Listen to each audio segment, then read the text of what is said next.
사순절이 되면 아마 최소 한 번 이상은 읽게 되는 말씀이 오늘 우리가 읽은 이사야 53장일 겁니다. 그 53장에서도 특별히 이 5절 말씀은요, 그야말로 백미와도 같은 아주 귀한 말씀입니다. 그가 찔림은 우리의 허물 때문이요, 그가 상함은 우리의 죄악 때문이라. 그가 징계를 받음으로 우리는 평화를 누리고 그가 채찍에 맞음으로 우리는 나음을 받았도다. 이사야 선지자가 예수님께서 십자가에 못 박히시기 700년 전에 예언한 말씀입니다. 오늘 이 시간에는 이 이사야 53장을 우리가 같이 살펴보면서 십자가의 의미를 좀 더 깊이 되새겨 볼 수 있기를 바랍니다. 아무쪼록 오늘 말씀을 통해서 이 십자가의 의미를 더 깊이 우리 모두가 이해할 수 있게 되기를 바라고, 또 그 은혜 가운데 살아가는 저와 여러분들이 다 될 수 있기를 주님의 이름으로 축복합니다. 오늘 본문에 나오는 인칭 대명사가 있죠. 우리라고 하는 인칭 대명사, 또 그라고 하는 인칭 대명사. 여기 오늘 본문에 우리, 그, 이건 다 누구를 의미하는 것일까요? 우리는요, 이사야 선지자와 또 우리 성도들을 가리키는 말입니다. 그리고 그라고 하는 인칭 대명사는 여호와의 종을 가리키는데 앞으로 오실 메시아, 다시 말하면 구세주를 의미합니다. 구체적으로는 하나님의 아들 예수 그리스도를 말씀하시는 것입니다. 오늘 본문은 메시아로 오시는 예수님의 순환에 대해서 예언을 하고 있는데요, 그가 얼마나 심한 사람들로부터의 멸시와 고통을 당하실지를 증거하고 있습니다. 하도 심한 멸시와 고통인지라, 아니 메시아라고 하면 어떻게 이런 일을 당하면서 오실 수가 있을까 싶을 정도입니다. 의심이 들 정도로 믿기가 어렵다, 그런 말입니다. 여기 1절 말씀을 보겠습니다. 우리가 전한 것을 누가 믿었느냐? 여호와의 팔이 누구에게 나타났느냐? 무슨 말입니까? 아무리 우리가 이제 메시아가 이런 모습으로 온다고 말한들 누가 그를 메시아라고 믿을 수가 있겠느냐? 그런 말입니다. 하나님의 아들 구세주라고 생각하기에는 너무나 비참한 모습이기 때문에 그렇습니다. 2절 말씀에서도 보면은요, 이 땅에 오실 그 메시아의 아주 비참한 모습에 대해서 증거를 하고 있는데요, 2절 말씀을 보겠습니다. 그는 주 앞에서 자라나기를 연한 순 같고 마른 땅에서 나온 뿌리 같아서 고운 모양도 없고 풍채도 없은즉 우리가 보기에 흠모할 만한 아름다운 것이 없도다 그랬습니다. 연한 순이나 마른 땅에서 나온 뿌리라고 하는 이 표현은요, 정말 보잘것없고 초라한 모습을 암시하는 그런 표현입니다. 그는 풍채도 없고 아름다운 구석이 하나도 없다. 다시 말하면 전혀 볼품이 없다, 그런 말입니다. 이 구절은 하나님의 아들이지만 아주 비천한 인간의 모습으로 오신 예수님의 모습을 아주 잘 적나라하게 표현을 하고 있습니다. 그는 많고 많은 사람 가운데서 나사렛 시골 처녀의 몸을 빌려서 이 세상에 오셨습니다. 탄생할 때는 그 이스라엘에서도 아주 작은 마을 베들레헴, 그것도 여관방조차도 없어서 마구간에서 태어나셨습니다. 그리고 그의 육신의 아버지는 마리아의 남편인 요셉이었었는데 그 요셉의 직업은 목수였습니다. 그 당시 이스라엘에서 목수라고 하는 직업은 아주 대표적인 하층 계급에 속했습니다. 그런데 그나마 그 목수인 아버지 요셉이 일찍 죽는 바람에 예수님께서는 소년 가장으로 그 어려서부터 거친 목수의 일을 해야만 했습니다. 아마 예수님의 손은 그 목수의 일로 아주 거칠어졌을 것입니다. 그리고 그 얼굴은 햇빛에 끌려서 아마 거무튀튀했을 것입니다. 여러분, 이런 모습을 보고 누가 야, 저분은 정말 하나님께서 보내신 메시아라구나 이렇게 생각할 수가 있겠느냐, 그런 말입니다. 여기 3절 말씀을 보시면은요, 그가 앞으로 당할 멸시와 고통에 대해서도 증거하고 있는데요, 그는 멸시를 받아 사람들에게 버림받았으며 간고를 많이 겪었으며 질고를 아는 자라. 마치 사람들이 그에게서 얼굴을 가리는 것 같이 멸시를 당하였고 우리도 그를 귀히 여기지 아니하였도다 그랬습니다. 예수님은 세상 사람들에게 시골뜨기라고 멸시를 당하고 배척을 당했다, 그런 말입니다. 나중에 예수님의 제자가 되기는 했지만은요, 나다니엘, 여러분 그 이름 다 기억하시죠? 이 나다니엘조차도 처음에는 예수님의 이야기를 듣고 뭐라고 얘기했습니까? 대뜸 이렇게 말할 정도였습니다. 아니, 나사렛에서 무슨 선한 것이 나겠느냐? 그런 시골 동네에서 메시아가 나올 수가 없다, 이렇게 반응을 보인 것입니다. 또 여기 간고라는 말이 나오죠. 이 간고는 슬픔을 의미하는 말이고요, 질고라는 말이 나오죠. 이것은 고통을 가리키는 말입니다. 그것뿐만이 아니라 예수님은 이 땅에 오셔서 머리 둘 곳이 없을 정도로 이리저리 떠돌아 다니셨다, 그렇게 성경은 증거하고 있습니다. 세상 사람들에게 환영을 받지 못했다, 그런 말이죠. 이적을 행할 때는 일시적으로 사람들이 막 환호도 하고 했지만은요, 딱딱한 말씀을 전할 때는요, 금방 멸시하고 배척하기가 일쑤였었다, 그런 말입니다. 어느 정도로 예수님을 사람들이 멸시했는가 하면은요, 예수님의 얼굴을 보고 얼굴을 가렸다, 이렇게 성경은 증거하고 있습니다. 여러분, 사람들이 예수님을 보고 얼굴을 가렸다, 이게 무슨 말입니까? 유대인들은요, 나병 환자를 대할 때 이렇게 대한 것을 여러분들이 구약 성경을 통해서 아마 다 알고 계시리라고 생각을 합니다. 레위기 13장 45절 46절을 보시면은요, 나병 환자에 관한 규정이 거기에 나옵니다. 레위기 13장 45절 46절 말씀입니다. 나병 환자는 옷을 찢고 머리를 풀며 윗입술을 가리고 외치기를 부정하다 부정하다 할 것이요, 병 있는 날 동안은 늘 부정할 것이라. 그가 부정한즉 혼자 살되 진영 밖에서 살지니라 그랬습니다. 나병 환자는 일반인들하고는 격리가 되어서 마을 밖에서 혼자 살아야 한다, 그런 말입니다. 그러다가 혹시나 이동을 할 때가 되면 머리를 일부러 산발을 하고, 그리고 사람들이 저 멀리서 자기에게로 이렇게 다가오는 모습을 보게 되면 자기가 먼저 그 사람들을 향해서 나는 부정하다 부정하다 이렇게 소리를 쳐야만 했습니다. 그러면 사람들이 얼른 그 나병 환자를 알아보고 멀리서부터 얼굴을 가리고 피해 갔다라고 하는 말이죠. 그때 그 나병 환자는 얼마나 모멸감을 느꼈겠습니까? 예수님께서 이런 취급을 당하실 것이라고 예언을 했는데요, 실제로 예수님이 이 땅에 오셔서 사람들에게 그런 멸시를 당했다, 그런 말입니다.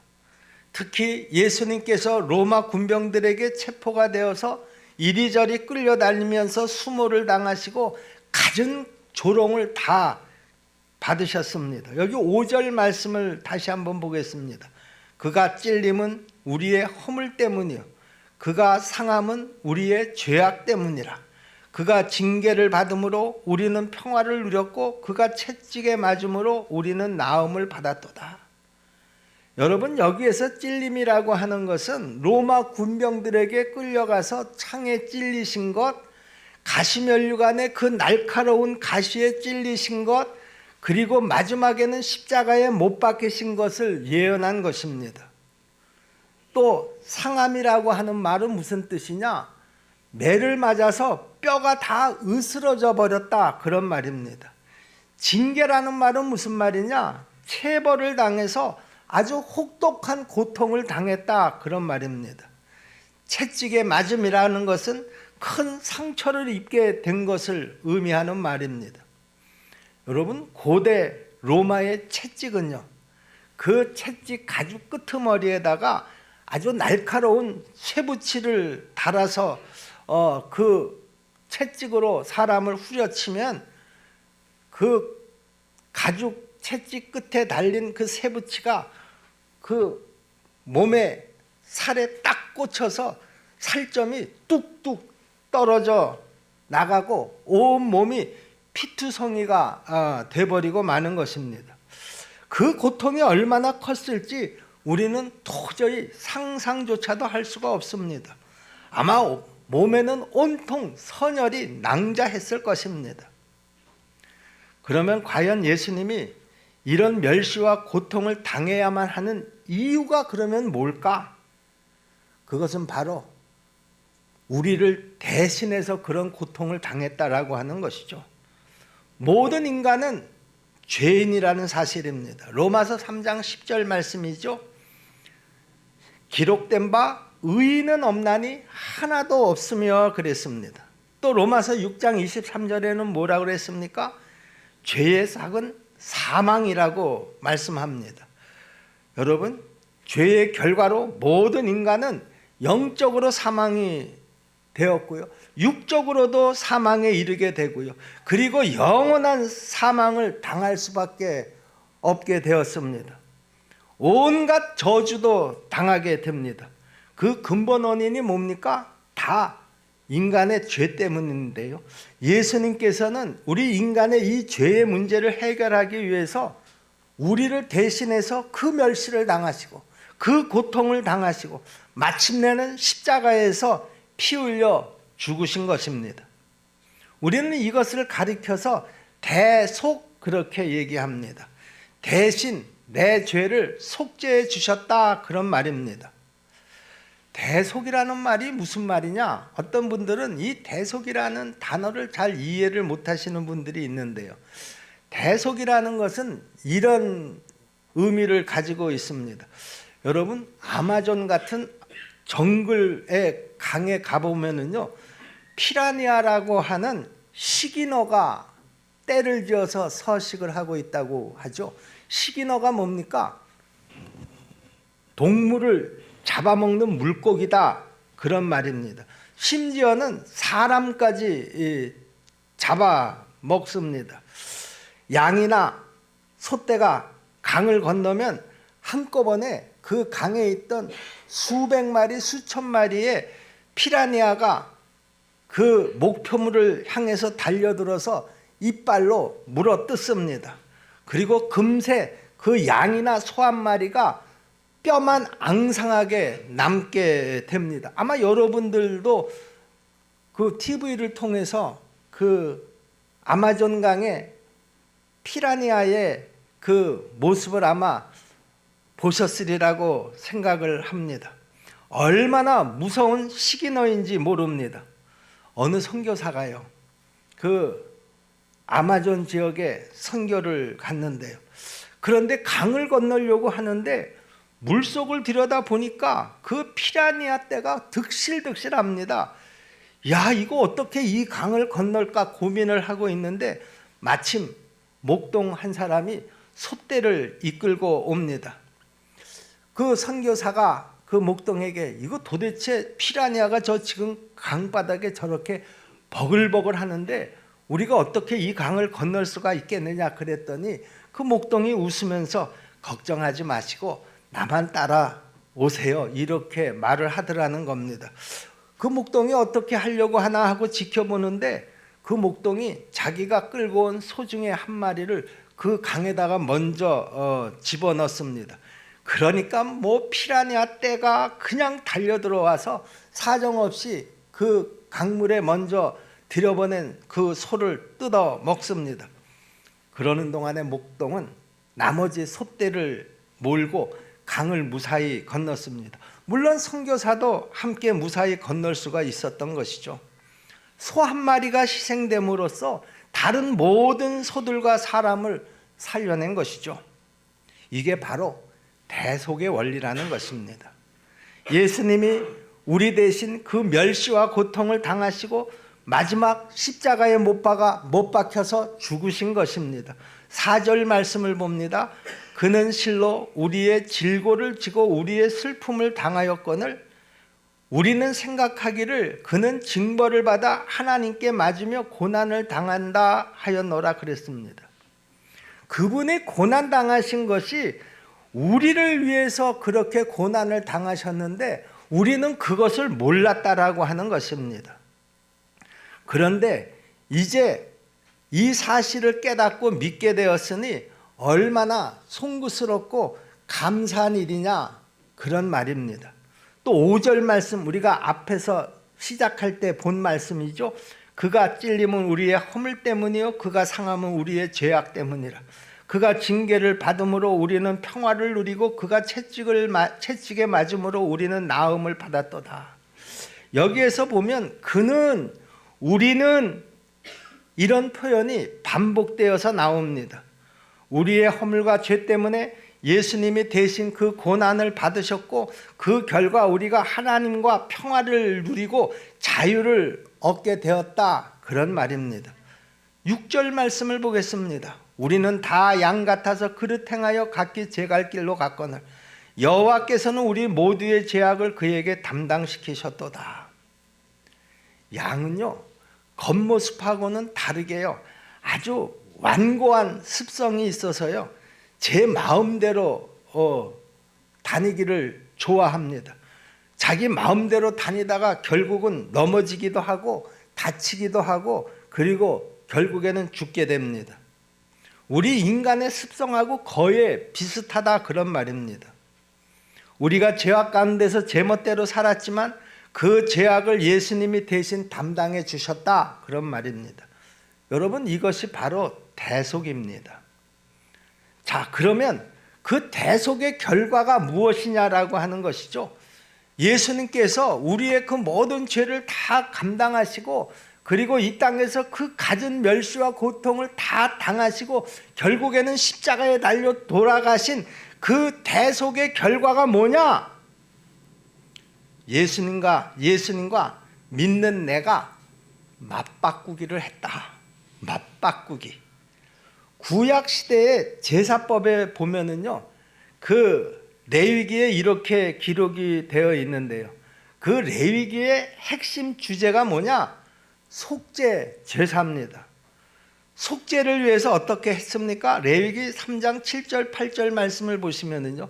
만일 그의 예물로 드리는 것이 어린 양이면 그것을 여호와 앞으로 끌어다가 그 예물의 머리에 안수하고 회막 앞에서 잡을 것이요 아론의 자손은 그 피를 제단 사방에 뿌릴 것이며 그랬습니다. 속죄 제물인 어린 양의 머리에 제사장이 먼저 안수를 합니다. 그리고 그 안수한 제물을 도살을 합니다. 그러면 흠없는 어린 양이 피를 흘리고 죽어가게 됩니다. 애매하게 그 양이 죽는 이유는 인간의 죄를 대신하기 위해서라는 것이죠. 여기서 안수라고 하는 것은 상징적인 의미를 가지고 있는데요. 인간의 죄가 어린 양에게 건너지고 어린 양의 의가 인간에게 건네지는 것입니다. 양측에서 서로 전가를 하는 것이죠. 그래서 이런 현상을 가리켜서 신학 용어에서는 이중전가 이렇게 부릅니다. 맞바꾸기, 우리말로는 맞바꾸기인데요. 그 신학 용어들은 이것을 이중정가 이렇게 부릅니다. 영어로는 어떻게 표현하는가 하면 exchange라고 그렇게 말합니다. 여러분 그 공항에 가면은요 환전소가 있죠. 내가 가려고 하는 나라에 돈으로 바꾸기 위해서 우리 한국 돈하고 그 나라의 돈하고 바꿉니다. 그 환전소에 뭐라고 붙여 있는가 하면 exchange라고 붙여 있습니다. 맞바꾸는 곳이다 그런 뜻이죠. 그렇습니다, 여러분. 우리가 십자가 대속을 믿는다라고 하는 것은 다른 말로 맞바꾸기를 했다 그런 말입니다.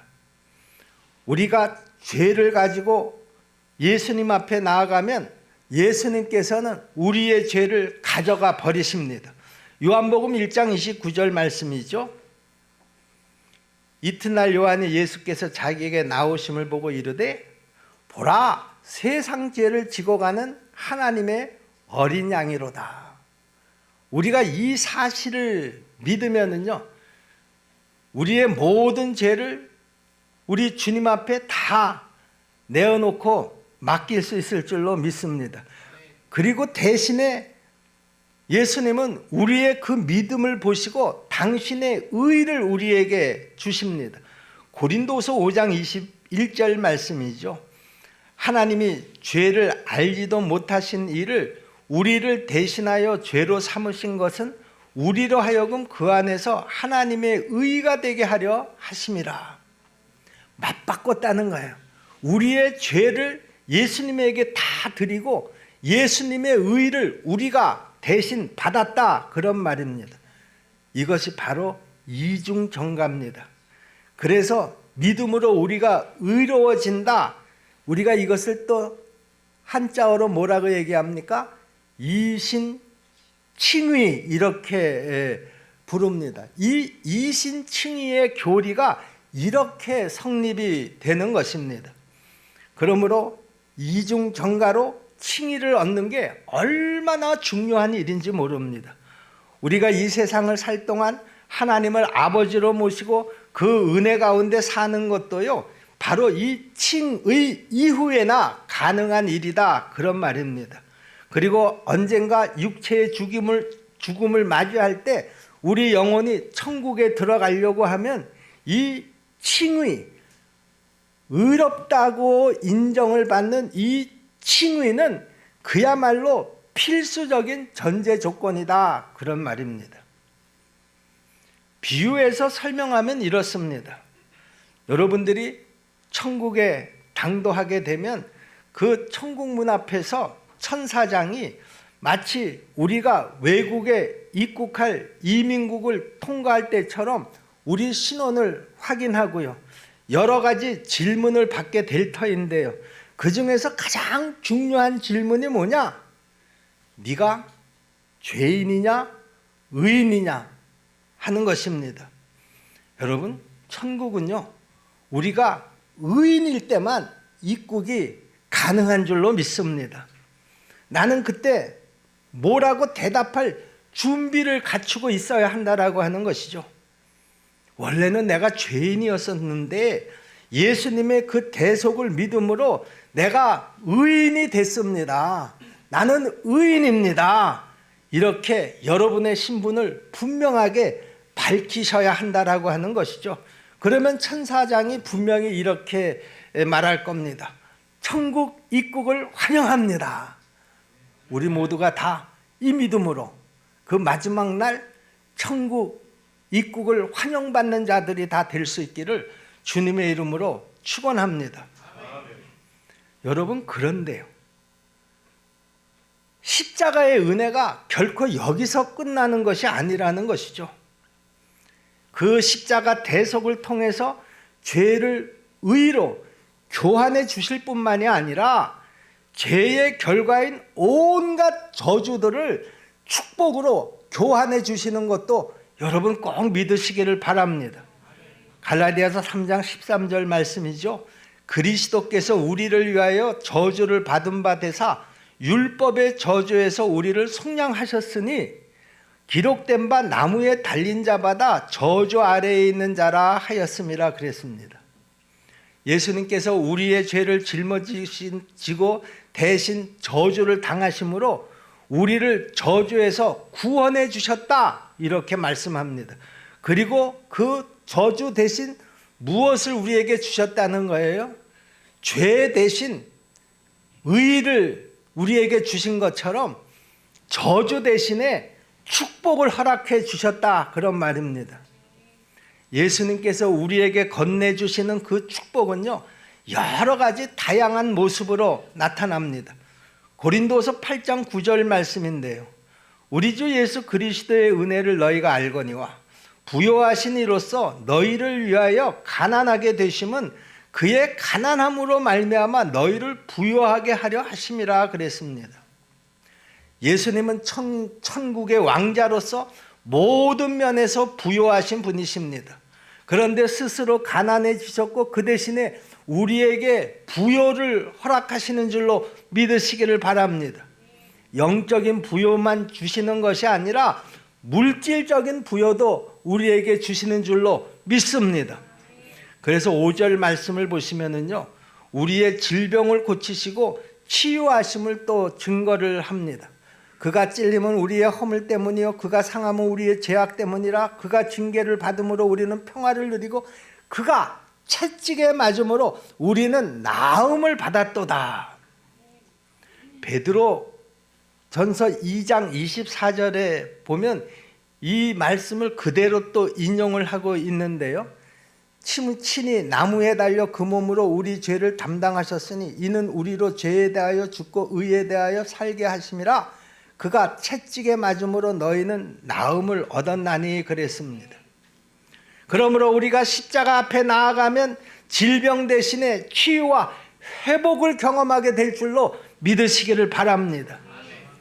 그 외에도 내게 있는 모든 부정적이고 나쁜 것들을 그 십자가 앞에 다 내어놓으면 우리 주님께서는 긍정적이고 좋은 것으로 다 바꾸어 주시는 줄로 믿으시기를 바랍니다.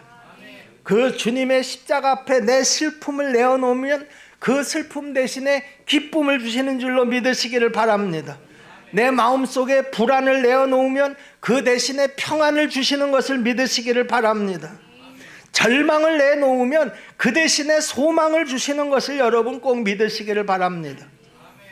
그러므로 그 십자가 앞에, 그리고 그 은혜의 보좌 앞에 우리가 담대히 나가는 우리 성도들이 다 될 수 있기를 주님의 이름으로 축원합니다.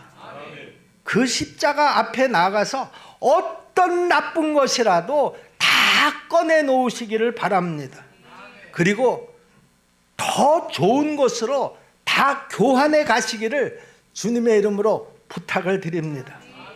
여러분의 인생 전체도 교환이 되는 줄로 믿으시기를 바랍니다. 우리 십정동교회 성도 여러분, 지금 여러분들은 이런저런 여러 가지 어려움을 겪고 있나요? 여러분 낙심하지 마시기를 바랍니다. 숨길 필요도 없습니다. 십자가 앞에 당당하게 나가시기를 바랍니다. 우리 예수님께서 다 받아주실 줄로 믿습니다. 받아주실 뿐만 아니라 더 좋은 것으로 바꾸어 주시는 것을 여러분들이 꼭 믿으시기를 바랍니다. 우리 십정동교회 모든 성도들이 이 사순절에 이 십자가의 의미와 그 결과에 대해서 분명한 확신을 가지고 이 은혜, 이 축복을 다 누리면서 나아갈 수 있기를 주님의 이름으로 축원합니다. 그리고 더 나아가서 다른 사람들에게도 이 귀한 이중정과 맞바꾸기의 원리와 십자가의 이 기가 막힌 복음을 전해주시기를 주님의 이름으로 부탁을 드립니다.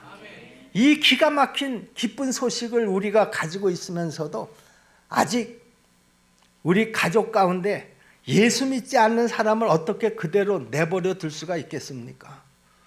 내 직장 동료를 어떻게 그냥 내버려 둘 수가 있겠습니까? 내 이웃을 어떻게 그냥 내버려 둘 수가 있겠느냐, 그런 말입니다. 우리 십정동교회 성도 여러분, 우리가 이 이중전가의 원리와 십자가의 복음을 때를 얻든지 못 얻든지 하나님께서 우리에게 만남과 관계를 주시는 누구에게든지 이 기쁜 소식을 다 앞장서서 전하는 우리 십정동교회 모든 성도들이 다 되시기를 주님의 이름으로 축복합니다. 기도하겠습니다. 은혜로우신 아버지 하나님, 사순절 두 번째 주일에 십자가의 의미와 나에게 주어진 이 십자가가 왜 축복인지를 알게 하시니 감사합니다. 그러나 아는 것으로만 그치지 않게 하시고 행함으로 나에게 주어진 십자가를 축복의 기회로 바꾸어 살아가는 지혜로운 성도들이 다 되게 도와 주시옵소서. 십자가의 고난 앞에서도 담대하게 하시고 나에게 주어진 십자가와 그 책임을 다하게 도와 주시옵소서. 예수님의 이름으로 믿고 기도하옵나이다.